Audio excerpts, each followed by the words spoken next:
Hi friends, ഇത് pasta എല്ലാ കുട്ടികൾക്ക് ഇഷ്ടമുള്ളൊരു ഡിഷാണെന്ന് നമുക്കൊക്കെ അറിയാം. അപ്പോൾ ഇത് ഒരു ജർമ്മൻ ഡിഷാണ്. ഇത് പാസ്ത നമ്മൾ പലതരത്തിലും ചെയ്യാറുണ്ട്. അപ്പോൾ ഇതെങ്ങനെയാണ് ചെയ്യുന്നത് നമുക്കൊന്ന് കണ്ടിട്ട് വരാം. ആദ്യം ഒരു വലിയൊരു പാത്രത്തിൽ കുറച്ച് വെള്ളം അടുപ്പത്ത് വയ്ക്കുന്നുണ്ട്. അത് പാസ്ത വേവിക്കണമല്ലോ. ഇതാണ് നമ്മുടെ സാൽമൺ ഫിഷാണിത്. സാൽമൺ ഫിഷ് ചേർത്താണ് ഇത് ഉണ്ടാക്കുന്നത്. സാൽമൺ ഫിഷ് എല്ലായിടത്തും കിട്ടാറില്ല. നമുക്ക് ഇഷ്ടമുള്ള നെയ്മീനോ എന്തുകളിലും ഉപയോഗിക്കാം കേട്ടോ. അപ്പോൾ ഇതെല്ലാം റെഡിയാക്കിയതാണ്. ഇതിൻ്റെ തൊലി ഒന്ന് കളയാനായിട്ട് ഇങ്ങനെയുള്ള മീനിൻ്റെ തൊലി കളയാൻ ഇങ്ങനെ ചെയ്താൽ മതി. സെൻറ്ററിൽ ജസ്റ്റ് ഒന്ന് കട്ട് ചെയ്തിട്ട് ആ തൊലി നല്ല മൂർച്ചയുള്ളൊരു കത്തിയും കൊണ്ട് ഇങ്ങനെ ചെയ്ത് കഴിഞ്ഞാൽ മീനൊട്ടും നഷ്ടപ്പെടില്ല. ഉണ്ടോ? ഇതുപോലെ ചെയ്താൽ മതി രണ്ട് സൈഡിൽ നിന്നും. ഇനി നമുക്ക് എല്ലാ പീസും ഇതുപോലെ ഒന്ന് അതിൻ്റെ തൊലിയൊക്കെ നീക്കിയെടുക്കാം. അപ്പോൾ മീനിൻ്റെ എല്ലാം തൊലിയെല്ലാം മാറ്റിയെടുത്തിട്ടുണ്ട്. ഇനി നമുക്കിത് ഒന്ന് ജസ്റ്റ് ഒന്ന് കഴുകി കൊണ്ടുവരാം. കഴുകിയിട്ടൊന്ന് നമുക്ക് ചെറുതായിട്ടൊന്ന് കട്ട് ചെയ്യണം. കുട്ടികൾക്ക് ഇതുപോലെ ഒന്ന് പാസ്ത ഉണ്ടാക്കി നിങ്ങൾ കൊടുത്തു നോക്കണേ, അവർക്ക് തീർച്ചയായിട്ടും ഇഷ്ടപ്പെടും. അപ്പോൾ നമ്മുടെ മീനിൻ്റെ എല്ലാം ചെറുതായിട്ടൊന്ന് കട്ട് എടുത്തിട്ടുണ്ട്. ഇനി നമ്മൾ പാസ്ത വേവിക്കണം കേട്ടോ. പെന്ന് എന്നാണ് ഈ പാസ്തയുടെ പേര്. ഇത് നോക്കിയാൽ നമ്മൾ നേരത്തെ വെച്ച വെള്ളം ഉണ്ടല്ലോ, കുറച്ച് കൂടുതൽ ഒരു 2-3 ലിറ്റർ വെള്ളം വെച്ചിട്ടുണ്ട് കേട്ടോ. നല്ലപോലെ കൂടുതൽ വെള്ളത്തിൽ കിടന്നുകൊണ്ട് ഇത് വേവാൻ അല്പം ഉപ്പിട്ട് കൊടുക്കാം. അപ്പോൾ വെള്ളം നന്നായിട്ട് വെട്ടി തിളച്ചിട്ട് വേണം നമ്മൾ ഈ പാസ്തയിലേക്ക് ഇട്ട് കൊടുക്കാൻ. അപ്പോൾ ഉപ്പൊക്കെ നന്നായിട്ടൊന്ന് മെൽറ്റായിട്ടുണ്ട്. ഒന്ന് ഉപ്പ് വേണമെങ്കിൽ ഒന്ന് നോക്കിക്കൊള്ളുക. ഇനി നമുക്ക് ആ പാസ്ത അതിലേക്ക് ഇട്ട് കൊടുക്കാം. ഇത് ഒരു 10 മിനിറ്റ് നേരം വേവണം കേട്ടോ. നന്നായിട്ട് തിളച്ച് വേവണം. ഇടയ്ക്കിടയ്ക്ക് ഇളക്കി കൊടുക്കണം. ചിലപ്പോൾ അത് ഒട്ടിപ്പിടിക്കാൻ ഇവിടെ സാധ്യതയുണ്ട്. അതുകൊണ്ടാണ് അടിയിൽ ചൂട്ടിലൊക്കെ പിടിക്കാതിരിക്കാൻ വേണ്ടി ഇടയ്ക്കിടയ്ക്ക് ഇളക്കി കൊടുത്തിട്ട് 10 മിനിറ്റ് വരെ നല്ല തീയിൽ കിടന്നൊന്ന് വെന്തോട്ടെ. നമുക്കിത് ഒരു പാത്രത്തിലേക്ക് ഊറ്റി വെക്കണം. അപ്പോൾ ഇത് ദിൽ ലീവ്സ് നമുക്കൊക്കെ അറിയാവുന്നതാണ്. ദിൽ ലീവ്സ് നല്ല ഒരു ടേസ്റ്റാണിത്, നല്ലൊരു സ്മെല്ലുമാണിത് ഇത് ആഡ് ചെയ്യുമ്പോൾ.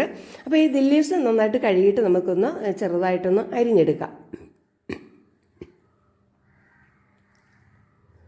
അപ്പോൾ അതെല്ലാം അരിഞ്ഞ് നമുക്കൊരു പാത്രത്തിലേക്ക് മാറ്റി വയ്ക്കാം. അപ്പോൾ നമ്മുടെ പാസ്ത എന്തായി നോക്കാം, വെന്തിട്ടുണ്ടെന്ന് നമുക്ക് നോക്കാം. അത് വെന്ത് തുടങ്ങിയിട്ടുണ്ട്. അതൊന്ന് കൈ കൊണ്ടൊന്ന് ഞെക്കി നോക്കുമ്പോൾ നമുക്ക് അറിയാം വെന്തോ എന്നുള്ളത്. ഇത് ഒരു അവക്കാഡോയാണ് കേട്ടോ. ഈ അവക്കാഡോയും കൂടി ഇതിനകത്ത് ചേർക്കുന്നുണ്ട്. പക്ഷേ ഇത് വേവിക്കുന്നില്ല. ഇത് ജസ്റ്റ് നമുക്കൊന്ന് കട്ട് ചെയ്തിട്ട് അത് ഒന്ന് ചെറിയ പീസാക്കിയിട്ട് ഒന്ന് വേറൊരു പാത്രത്തിലേക്ക് മാറ്റി വയ്ക്കാം. അവക്കാഡോക്ക് ഇങ്ങനെ കട്ട് ചെയ്യുന്നതാണ് ഏറ്റവും എളുപ്പം. ഇങ്ങനെ വരഞ്ഞിട്ട് ജസ്റ്റ് നമ്മൾ സ്പൂൺ കൊണ്ടൊന്ന് സ്കൂപ്പ് ചെയ്തെടുത്താൽ മതി. അപ്പോൾ നമ്മൾ ചെയ്യാറുള്ള കാര്യം തന്നെയാണ്. അപ്പോൾ അത് നമുക്ക് സ്കൂപ്പ് ചെയ്ത് മാറ്റി വയ്ക്കാം. അപ്പോൾ ദിൽ ലീവ്സ് അരിഞ്ഞ് വെച്ചു. നമ്മുടെ അവക്കാഡോയും 2 പീസും നമ്മളെടുത്ത് ഒരു അവക്കാഡോ ഇതിനകത്ത് ചേർക്കുന്നുള്ളൂ. 2 ഉണ്ടെങ്കിലും നല്ലതാണ്. അതപ്പോൾ അരിഞ്ഞ് മാറ്റി വെച്ചിട്ടുണ്ട്. ഇത് ഫ്രഷ് ക്രീമാണ്. ഫ്രഷ് ക്രീം നമുക്ക് വീട്ടിലുണ്ടാക്കാം. ഇത് വാങ്ങിയതാണ്. അപ്പോൾ ഒരു കപ്പ് എടുക്കുന്നുണ്ട്. പാസ്ത നല്ലപോലെ വെന്തിട്ടുണ്ട്. ഇനി നമുക്കിത് ഒരു അരിപ്പേ കൂടെ വെള്ളത്തിൽ എന്താ പറയുക തമ്മിലൊട്ടി പിടിക്കാൻ അതിൻ്റെ കുറച്ച് വെള്ളം എടുത്ത് മാറ്റി വയ്ക്കാനായിട്ട് നമുക്ക് ആവശ്യമുണ്ട്. ഒരു കപ്പ് വെള്ളം നമ്മളെടുത്ത് മാറ്റി വയ്ക്കുന്നുണ്ട്. 1-1.5 മാറ്റി വെച്ചോണേ. നമുക്ക് എന്നിട്ട് വെന്ത് കഴിഞ്ഞപ്പോൾ ഒരു അരിപ്പയെ കൂടെ ഒഴിച്ചിട്ട് കുറച്ച് പച്ചവെള്ളം കൂടെ ഒഴിച്ച് കൊടുത്തിട്ടുണ്ട് കേട്ടോ. കാരണം ഇതിൽ ഒട്ടും ഒട്ടിപ്പിടിക്കാതിരിക്കാൻ വേണ്ടി. അപ്പോൾ അത് മാറിയിരിക്കട്ടെ. അപ്പം നമ്മുടെ വേറൊരു പാനിലേക്ക് നമ്മുടെ ഫ്രഷ് ക്രീം ഒഴിച്ച് കൊടുത്തിട്ടുണ്ട്. 1 കപ്പ് ഫ്രഷ് ക്രീമുണ്ട്. ഇനി നമ്മൾ മാറ്റി വെച്ചിട്ടുള്ള ആ പാസ്ത വെന്ത വെള്ളമില്ലേ, അതും കൂടി 1 കപ്പ് ഒഴിച്ചു കൊടുക്കാം. 1.5 കപ്പായാലും കുഴപ്പമില്ല കേട്ടോ. ഇത് കണ്ടോ, ഒന്നും ഒട്ടിപ്പിടിച്ചിട്ടില്ല. ഇടയ്ക്ക് ഇങ്ങനെയൊന്ന് ഷേക്ക് ചെയ്ത് കൊടുക്കണം, ഒട്ടിപ്പിടിക്കാതിരിക്കാൻ വേണ്ടി. അപ്പോൾ ഈ ഫ്രഷ് ക്രീമും നമ്മൾ ചേർത്ത ആ പാസ്ത വെന്ത വെള്ളവും കൂടി ഒന്ന് തിളച്ച് വരട്ടെ. ഒന്ന് തിളച്ച് കഴിയുമ്പോൾ നമുക്ക് നമ്മൾ തയ്യാറാക്കി വെച്ച മീൻ അതിനകത്തേക്ക് ഇട്ട് കൊടുക്കുക. ഇതിനകത്ത് എരിവ് ഒട്ടും ചേർക്കുന്നില്ല കേട്ടോ. എരിവ് ചേർക്കുമ്പോൾ ഇതിൻ്റെ ടേസ്റ്റ് വേറൊന്നായി പോവും. അതുകൊണ്ട് കുട്ടികൾക്ക് എരിവിൻ്റെ ആവശ്യമില്ലല്ലോ. നമുക്കിത് കഴിക്കാൻ നല്ല ടേസ്റ്റാണ്, കുട്ടികൾ തന്നെയല്ല. അതപ്പോൾ ഒന്ന് തിളച്ച് വന്നിട്ടുണ്ട്. ഒരു 2 മിനിറ്റ് 3 മിനിറ്റ് തിളച്ച് കഴിയുമ്പോൾ തന്നെ മീൻ വേവും. ഇനി നമുക്ക് ഈ പാസ്ത നമ്മൾ അരിച്ചു വെച്ചിരിക്കുന്ന പാസ്ത അതിനകത്തേക്ക് ചേർത്ത് കൊടുക്കാം.